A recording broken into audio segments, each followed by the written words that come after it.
Abi bir şey söylemek istersiniz.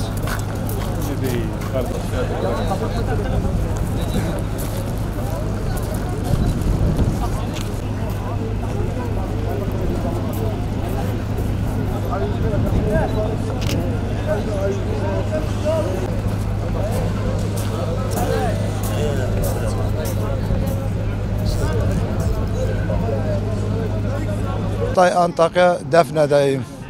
Dünkü deprem çok büyük şiddetinde oldu, 6.4. Çok sallandık. Yani yerinden oynadı diyelim size. Yani çok tehlikeli. Allah muhafaza. Birinci depremden beri ben dışarıdayım.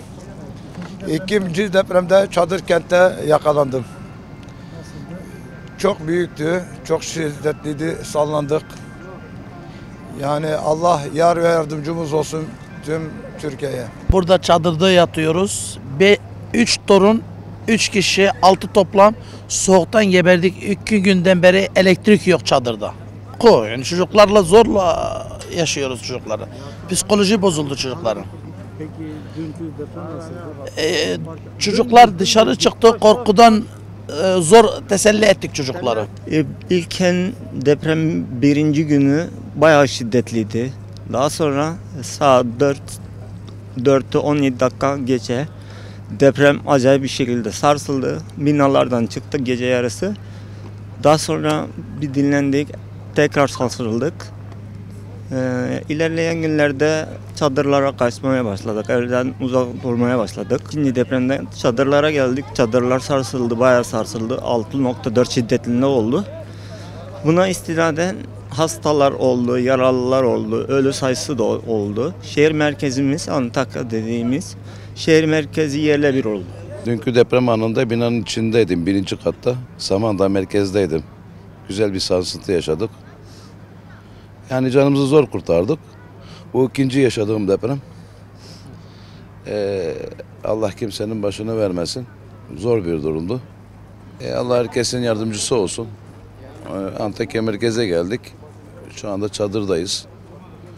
Ama yani gerçekten şu anda çadır kentte yaşıyoruz ama yani çok sıkıntılarımız var. Elektrik öncelikle sıkıntımız, ısınma sıkıntımız var. Şu anda çadırların içinde hiç elektrik yok. Isınma sıkıntısı da var. Tabii 10 ilde olması biraz Allah herkesin yardımcısı olsun. 10 ilde de kolay bir şey değil. Çok büyük bir sarsıntı yaşadık. Şu an bahsettikleri gibi lütfen yalan söylemeyelim. 7.7 gibi bir şiddette değildi. Yani kesinlikle bir 10 şiddetindeydi. 10 şiddetindeki bir deprem ancak bu hale getirirdi Hatay'ı. C20 çadırında kalıyorum ben. Sandalyede oturmuştum ve Allah'a dua ediyordum. Yani niye böyle oldu diye. Bir anda sanki elektrik direklerinin üstüme geldiğini gördüm. Yani evet, dünkü deprem 7.7 idi. Buna emin kesinlikle. Ama o andaki çocukları görseniz, çocuklar, yaşlılarımız, hastalarımız hepsi psikolojik zaten etkilenmişti ve büyük bir çığlık içerisindeydiler.